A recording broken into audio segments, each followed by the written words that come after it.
అంబరానం నంటిన అమరావతి సంబరాలండి. ఈరోజు పార్లమెంట్లో కేంద్ర ప్రభుత్వం చట్టబద్ధత మన రాజధానికి చట్టబద్ధత తీర్మానం నిజంగా ఇదొక అద్భుతమైన మైలురాయి మన రాష్ట్రానికని చెప్పాలి. ఈ రాష్ట్రానికి రాజధాని లేని రాష్ట్రం అని పక్క రాష్ట్రంలో మన సోదరులు కూడా ఎటకారం చేసేవారు. అలాగే ఈ రాష్ట్రంలో ఒకవేళ ఆంధ్రప్రదేశ్ రాజధాని ఏది అని ఒకవేళ ఏదైనా జనరల్ నాలెడ్జ్కి వచ్చి అడిగితే మన పిల్లలకి ఏ రాజధాని అని రాయాలో తెలియని పరిస్థితి జగన్మోహన్ రెడ్డి క్రియేట్ చేశాడు. ఏమంటే ఈ రాజధాని కోసం, మన రాష్ట్ర రాజధాని కోసం రాత్రి పగలు తేడా లేకుండా మహిళలు పోరాడారండి. అమరావతి ప్రాంత మహిళా రైతులు ఈ విజయం నిజంగా వారికి సొంతం అండి. చంద్రబాబు నాయుడు గారు ఈ విషయం మీద చాలా అవమానాలు పడ్డాడు ఆయన.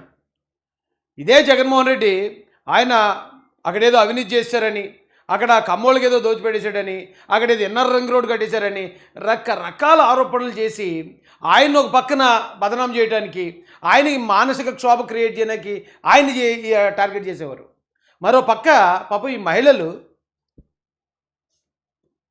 అమరావతికి అంటే రాజధాని భూములు ఇచ్చిన మహిళలు ఏమంటే ఇప్పుడు మన దగ్గర 5 ఎకరాలు ఉంది. చంద్రబాబు నాయుడు గారు వచ్చారు మన దగ్గరికి, ఇవ్వు రాయేష్, నీ 5 ఎకరాలు నాకు నేను డెవలప్ చేసి నీకు దాంట్లో కొంచెం ఇస్తానంటే, ఇప్పుడు నాకున్న 5 ఎకరాలు నా పిల్లలకి ఇద్దాం, కట్నం ఇద్దాం, లేకపోతే అది ఏదైనా అమ్మేసి పిల్లల్ని ఎక్కడో చోట వెళ్ళి చదివిద్దాం, ఏదో ఒక ప్లానింగ్ ఉంటుంది కదండి. అలాంటి నా కుటుంబ భవిష్యత్తుని నేను మరొకరి చేతిలో పెట్టాలంటే ఆయన మీద ఎంత నమ్మకం ఉండాలి నాకు? లేకపోతే వద్దండి బాబు ఎందుకు వచ్చింది, పిల్లలకు నాకు ఉంటుంది, మళ్ళీ ఏదైనా తేడా అయిందంటే లేనిపోయిన తలపడి అనిపిస్తుంది కదండి. కానీ చంద్రబాబు నాయుడు గారి మీద ఉన్న నమ్మకంతో దాదాపుగా 33,000 ఎకరాలు ఆయన చేతిలో పెట్టారండి. ఆయన చేతిలో పెడితే పాపం 14 నుంచి 19 దాకా చక్కగా ఆయన డ్రైవ్ చేసుకొచ్చాడు, మంచి మంచి కట్టడాలు మొదలుపెట్టాడు, అంగరంగ వైభవంగా అది ఇదవుతుందనే సమయానికి ఒక సైతాను నీడ ఈ రాష్ట్రాన్ని కమ్మేసినట్టు, కారు మబ్బులు వచ్చి ఆంధ్రప్రదేశ్ని చుట్టేసినట్టు, రాక్షసులు ఇలా గాల్లో ఎగురుతూ రాష్ట్రం చుట్టూ తిరుగుతున్నట్టు ఒక రకమైన భయంకర వాతావరణం 2019 ఎలక్షన్ తర్వాత అండి ఈ రాష్ట్రానికి.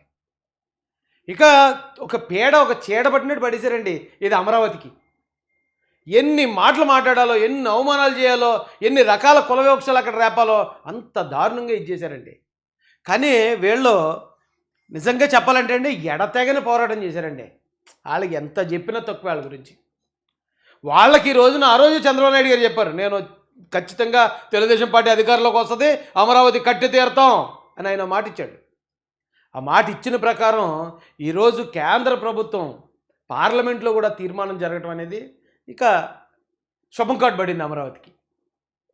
నిజంగా అద్భుతంగా అనిపించిందండి నాకైతే.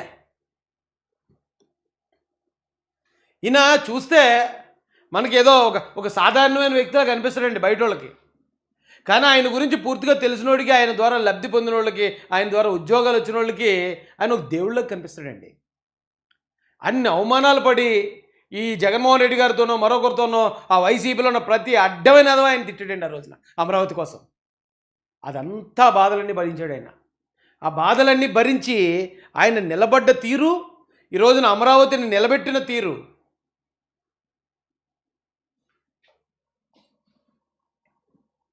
ఏమండి. రాష్ట్రానికి రాజధాని వస్తుందంటే ఎవరైనా ఆనందపడతారండి. ఇప్పుడు ఈ రాష్ట్రంలో ఇది రాజధాని లేని రాష్ట్రంగా ఉంది, ఈ రాష్ట్రానికి రాజధాని వస్తుందంటే ఈ రాష్ట్రంలో పుట్టిన మనిషి అన్న ప్రతి ఒక్కరూ ఆనందపడతారు. కానీ అదేంటండి వైసీపీ వాళ్ళకి ఆనందం లేదు. ఇప్పుడు జగన్మోహన్ రెడ్డి 5 సంవత్సరాలు అధికారంలో ఉన్నాడు, రాజధాని ఒకవేళ అమరావతి కాదనుకున్నాడు, పోనీ మరో చోట కట్టుంటాడు కదా. నిజంగా అతనికి రాజధాని అమరావతిలో వద్దు మరో చోట ఉండాలని కోరుకుంటే 5 సంవత్సరాల్లో కర్నూలునో, కడపనో, చిత్తూరునో, లేదా వైజాగ్నో, విజయవాడనో ఏదో దాన్ని చేసి ఉంటుంది కదా. అతను కట్టాలని ఉద్దేశం లేదండి. ఈ రాష్ట్రానికి రాజధాని రావడం నచ్చట్లేదు ఆయనకి ఇష్టం లేదు అసలు.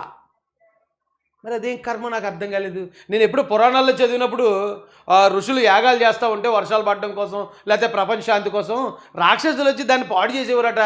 ఊరికే ఏం పని లేదు దోలకే అంటే అప్పుడు అలా ఉండేవారేమో అనుకునేవాడిని. వీళ్ళని చూస్తుంటే నాకు అడ్డే గుర్తొస్తుందండి. ఇప్పుడు అక్కడ రాజధాని, మన రాష్ట్రానికి రాజధాని వస్తే వైసీపీలకు ఏంటి నొప్పి, జగన్మోహన్ రెడ్డికి ఏంటి బాధ, ఏంటండి బాధ? రాజధాని వస్తే అందులో ఏదో తారుమారు తగ్గమారు చెప్పి డబ్బు ఇదేంటండి. ప్రజాధనం దోచుకున్న దాంట్లో ఈ భారతదేశంలో ప్రపంచంలో మీరు టాప్ ఉంటారు. అలాంటి వాళ్ళు మీరు ఈ రోజున రాజధాని వచ్చిందని రాష్ట్రం అంతా ఆనందపడతా ఉంటే ఈ గోల్ ఏంటండి? పార్లమెంట్లో వ్యతిరేకించారటండి. లోక్సభలో కేంద్రం ప్రవేశపెట్టిన ఏపీ రాజధాని అమరావతి బిల్లును వైసీపీ తిరస్కరించింది. తాము అమరావతికి వ్యతిరేకం కాదని ఈ బిల్లును మాత్రమే వ్యతిరేకిస్తున్నట్లు ఆ పార్టీ ఎంపీ మిథునరెడ్డి. ఇదేంటిది? ఇదేం లెక్క? అమరావతి వ్యతిరేకం కాదండి, కానీ అక్కడ రాజధాని బిల్లును మాత్రం వ్యతిరేకిస్తారట. రాష్ట్ర ఆదాయం తెచ్చే అప్పులు ఉద్యోగులు జీతాలు ఇచ్చేందుకు సంక్షేమ పథకాలు అమలుగా సరిపోతుందని సిబిఐ చెప్పారన్నారు. మరి రాజధాని ఎలా? అది ఆయన చూసుకుంటాడు, అది ఆయన బాధ. ఆయన ఎక్కడి నుంచి చేస్తాడో, ఎలా చేస్తాడు. ఆల్రెడీ చేస్తున్నాడు కదండి. మీకెందుకు ఆ నొప్పి? ఒకవేళ ఆయన చేయలేకపోతున్నారు అనుకో, మీకే హ్యాపీ కదా. ఎందుకు వ్యతిరేకించాలి? సరిగా గట్టిగా అడిగేవాళ్ళు లేరండి. ఈ రాష్ట్రం బాగుపడడానికి రాష్ట్రానికి కేంద్ర ప్రభుత్వం నుంచి వచ్చింది తేవాలని చూడాలి, కానీ వాళ్ళు ఇస్తానంటుంటే వద్దని అడ్డుకోవడం ఏంటి?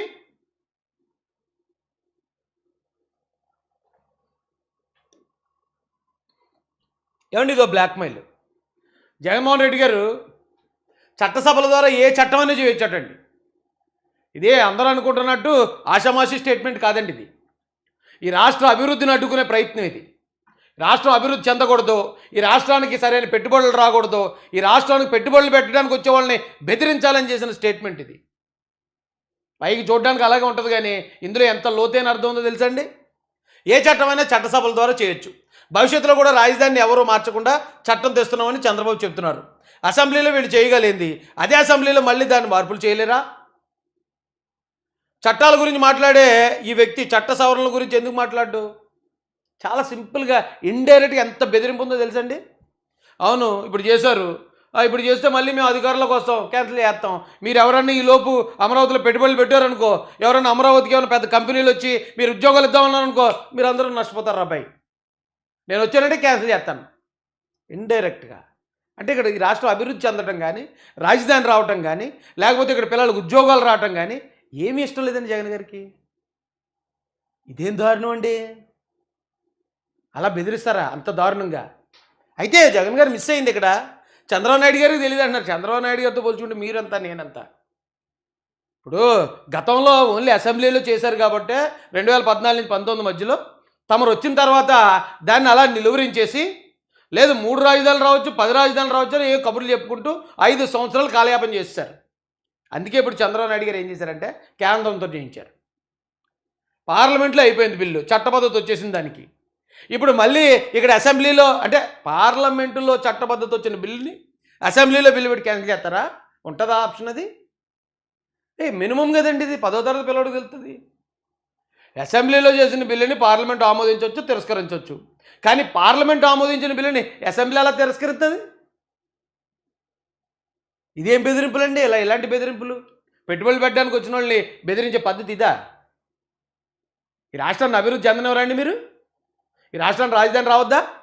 ఏ రాజధాని వస్తే మీకు ఏం నొప్పి ఏంటి నాకు అర్థం కాదు. రాజధాని అనగానే భయపడు. సాక్షిలో మొత్తం అంతా ఇదే. దాదాపు 1:28 నిమిషాలు మాట్లాడేసి నేను వచ్చి రాజధాని వచ్చినందుకు బాధతోటి. ఇప్పుడు ఇండియా పాకిస్తాన్ మ్యాచ్ ఆడుతూ ఉంటే ఇండియా గెలిచినప్పుడు ఇక్కడ కొంతమంది బాధపడతారంట అంటే నేను నమ్మేవాడిని కాదు. అలాంటి వాళ్ళు కూడా ఉంటారనమాట. రాష్ట్రానికి మంచి జరిగి రాష్ట్రానికి రాజధాని వస్తే ఎంత బాధపడుతున్నారంటే జగన్ గారు. నిజంగా మీరు ఇలాగే ఉండాలండి, ఇలాగే ఉండాలి.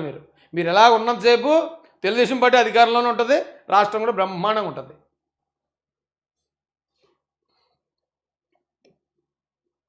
ఏమంటే ఈయన దశావతారం ఒకటి ఉందండి. ఈయన దశావతారం చూద్దామండి. ఫస్ట్ జగన్మోహన్ రెడ్డి గారి దశావతారం అసలు నాకు అర్థం కాక అడుగుతున్నాను. ఏదో సినిమా పేరేదో పెట్టేటండి రాజధానికి, మావిగ్ గన్ అటండి.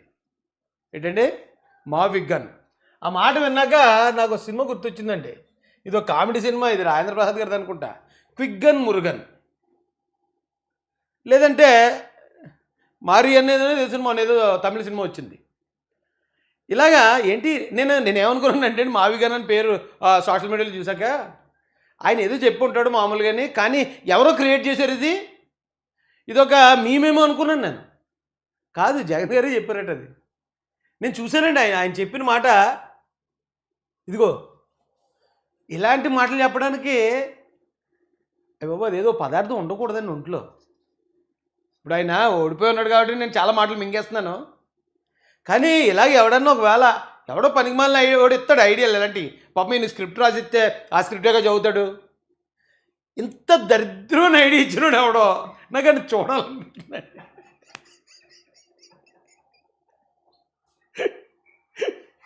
మావి కన్నా ఏమండి, దాని బదులు జగన్ అని పెట్టేసుకున్న బాగానే ఉండండి. ఏమంటే జగన్ అని పెట్టేయండి అంటే జే అంటే జంగారెడ్డిగూడెం, ఏ అంటే అమరావతి, జి అంటే గుంటూరు, ఏదో పెట్టేయాల్సింది. ఏంటండి ఇది తమిళ సినిమా టైటిల్ లాగా, లేకపోతే తమిళ హీరో పేరులాగా. ఇంత దారుణం ఏంటంటే జనాలు నవ్వుకుంటున్నారు కదా సార్. ఆ వైసీపీలో ఉన్న వాళ్ళ కన్నా కొంచెం అవమానంగా అనిపిస్తుంది కదండి. మిమ్మల్ని వెనకేసుకు వచ్చేవాళ్ళకి దేడ్రా బాబు ఇలాంటి మాటలు మాట్లాడతాడు ఈయన, వాళ్ళేమో నవ్వుకుంటున్నారు అవతల అనిపిస్తుంది కదా సార్.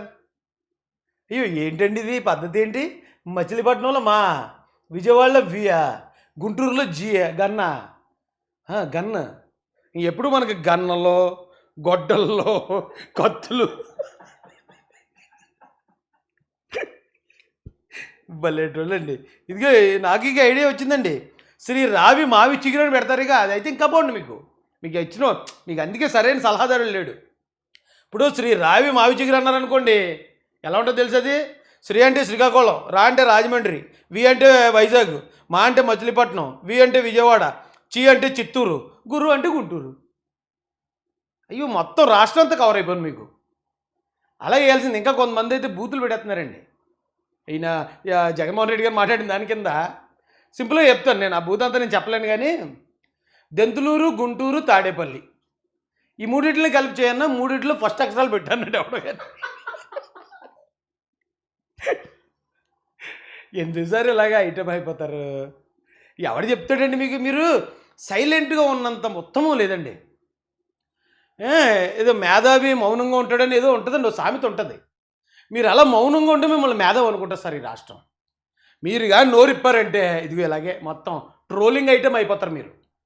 విపరీతమైన ట్రోలింగ్ ఎక్కడ చూసినప్పుడు మీ గురించే. ఏమంటే చంద్రబాబు నాయుడు గారు ఎంత గొప్పగా ఆలోచించారో తెలుసండి. ఒక రాజధాని పెట్టడానికి, ఇది ఏపీ మ్యాప్ అండి, ఆంధ్రప్రదేశ్ యొక్క మ్యాప్.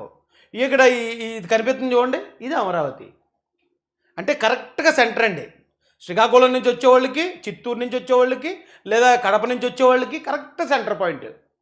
ఇప్పుడు ఇక్కడ రాజధాని ఉందనుకోండి, అక్కడే హైకోర్టు ఉంటుంది, అక్కడే సచివాలయం ఉంటుంది, అక్కడే మొత్తం వ్యవహారం అంతా అక్కడ ఉంటుంది, అసెంబ్లీ కానీ మొత్తం అంతా. ఎవరికైనా సరే శ్రీకాకుళం నుంచి వచ్చేవాడికి సమానంగా ఉంటుంది, ఇటు నుంచి వచ్చేవాడికి సమానంగా ఉంటుంది. కానీ జగన్ గారు ఏం చేశారండి అప్పుడు? ఏమంటే ఇది పెన్ ఎలా వస్తుందండి ఇందులోకి? ఇది వైజాగ్ అండి, ఇది ఒక రాజధాని అటండి. ఇదేమో కర్నూలు అండి, ఇది ఒక రాజధాని అట. ఇదేమో అమరావతి, ఇది ఒక రాజధాని అన్నాడు. సరే మనం అనుకుందాం, ఇప్పుడు వైజాగ్లో ఇక్కడ పెట్టేటండి ఒక రాజధాని. చిత్తూరు నుంచో లేకపోతే అనంతపురం నుంచో రావాలంటే ఆడికి దాదాపు 2 రోజులు జర్నీ ఉంటుంది, దోలు తీరిపోద్దండి. ఏ పని మీదన్నా ఆడు వైజాగ్ రావాలంటే. అదే వైజాగ్ నుంచి ఒకటి కర్నూలు రావాలంటే ఆడికి కూడా సద్ద తీరిపోద్దండి. ఇప్పుడు ఒక ఇల్లు కట్టుకుంటున్నామండి, ఇల్లు కట్టుకుంటున్నప్పుడు బాత్రూమ్ అటాచ్డ్ పెట్టుకుంటున్నారు. ఇప్పుడు అటాచ్డ్ బాత్రూమ్ అండి, ఇంతకుముందుకు దూరంగా ఉండేది. కానీ అదే ఇల్లుని బెడ్రూమ్ ఏమో అమరావతిలోను, బాత్రూమ్ ఏమో కర్నూలులోను, కిచెన్ ఏమో వైజాగ్లో కట్టామనుకోండి, ఎలా ఉంటుంది? అంత దరిద్రం ఐడియా అండి అది, ఎవడిచ్చాడో కానీ మీకు అప్పుడు. అదే ఒక దరిద్రం అంటే ఇప్పుడు మావిగన్ అనేది ఇంకా వరస్ట్ ఐడియా అండి బాబు. ఎవడని చెప్పాడు మీకు మావిగన్ అనేది? ఆనందపడండి రాష్ట్రానికి మంచి జరిగితేనే. చంద్రబాబు నాయుడు గారి కృషి పట్టుదల, లోకేష్ గారి కార్యదక్షత, ఈవేళ కేంద్రంలో మీ ప్రవర్తన వల్లే చెప్పాలి. ఇది కూడా జగన్ గారి క్రెడిట్ కూడా మీదే. ఎందుకంటే మీరు 19 నుంచి 24 దాకా మీరు పరిపాలించిన తీరు వల్ల జనాలు విసిగిపోయి తిరుగులేని మెజార్టీ ఇచ్చారండి తెలుగుదేశం కూటమి. ఇది జనసేనకి, తెలుగుదేశం, బీజేపీ కూటమికి. ఎప్పుడైతే తిరుగులేని మెజారిటీ వచ్చిందో ఈవేళ తెలుగుదేశం పార్టీ ఎంపీలు కేంద్రంలో కీలకమయ్యారు. కీలకమైన కారణంగా ఖచ్చితంగా ఈ రోజున అమరావతి కానీ, పోలవరం కానీ ఇవన్నీ చేసుకోగలుగుతున్నారు. కాబట్టి మీకు ఎలాగ క్రెడిట్ చోరీ అలవాటే కదా. క్రెడిట్ చోరీ డిజార్డర్ అనేది దేంతో బాధపడుతున్నారంటే మన లోకేష్ గారు చెప్పారు. ఈ క్రెడిట్ని ఎలా చోరీ చేయండి పోనీ. ఏమంటే ఈరోజు అమరావతి వచ్చిందంటే నా వల్లే వచ్చింది, నేను 19 నుంచి 24 దాకా చెత్తగా పరిపాలించాను కాబట్టి అంత మెజారిటీతో టీడీపీని ఎక్కింది, అంత మెజారిటీ వచ్చింది కాబట్టి చక్కగా ఈ రోజున అమరావతిని బిల్లు పార్లమెంట్లో చేయించారు. క్రెడిట్ చోరీ చేయండి. కానీ ఆనందపడండి మనకి అమరావతి వచ్చిందని. ఇదేం దారుణం అండి. చూడండి కరెక్ట్గా సెంటర్ పాయింట్, ఇంకెంతకు మించి వేరే ఏంటది వేరే క్వాలిటీ ఎక్కర్లేదండి రాజధానికి. రాజధాని మనం పెట్టుకునే అవకాశం వచ్చినప్పుడు కరెక్ట్గా సెంటర్ చూసి పెట్టాడు అంతేనా. అందులో తప్పులు ఎతకడానికి ఏముందండి. ఒకవేళ ఈ మూలలో పెట్టాడు అనుకోండి, ఆహా అయితే ఏదో చంద్రబాబు నాయుడు గారు ఏదో ఉంది వెనకతల, లేకపోతే రాష్ట్రం అంతలో మూల ఎందుకు పెడతాడు అన్నారంటే అర్థం ఉంది. లేదు పోనీ ఆయనది కుప్పం రాయలసీమే కదా. చంద్రబాబు నాయుడు ఇప్పుడు మీరు అంటున్నారు నేను సంకుచితం అయితే నేను రాయలసీమలోనే పెడుతున్నాను. మరి చంద్రబాబు నాయుడు గారు కూడా రాయలసీమ నుంచి వచ్చిన ఆయనే రాయలసీమ పెట్టే కదా. కుప్పం దగ్గరలో ఆయన ఎక్కడ పెట్టుకుందాడు కదా, చిత్తూరులోనే ఎక్కడో. ఏమండి ఒకవేళ అలా పెట్టుకుని ఉంటే చూడండి వాళ్ళు సొంత ఏరియాలో పెట్టుకున్నారంటే అర్థం ఉంది. అరే మొత్తం రాష్ట్ర ప్రజలందరికీ మధ్యలో కేటాయిస్తే దానికి నొప్పి ఏంటండి. ఎందుకు బాధపడుతున్నారు, ఎందుకు వైసీపీలు గిలగిల కొట్టించుకుంటున్నారు ఎందుకు. ఏదైనా కడతా ఉంటే దాంట్లో అక్రమాలు జరిగిపోతాయి. మీరు పెద్ద పత్తిత్తులు, మరి వైసీపీలు చాలా పత్తిత్తులు. మీకు అసలు అవినీతి అంటే ఏంటో తెలుసా. మీరు ఏమైనా రూపాయి సంపాదించారా, లేకపోతే జనం డబ్బు ఏమైనా దోచుకున్నారా. లెక్కరు కల్తీ ఇసుక ఏదే శాండో ల్యాండో మాఫియా గతంలోనే 1,00,000 కోట్లు. మీరు వచ్చి మరి వేరే వాళ్ళకి నీతులు చెప్తుంటే వినేవాళ్ళకి ఎలా ఉంటుందండి. మంచి జరగడం ఇష్టం లేదంతే మీకు ఈ రాష్ట్రానికి.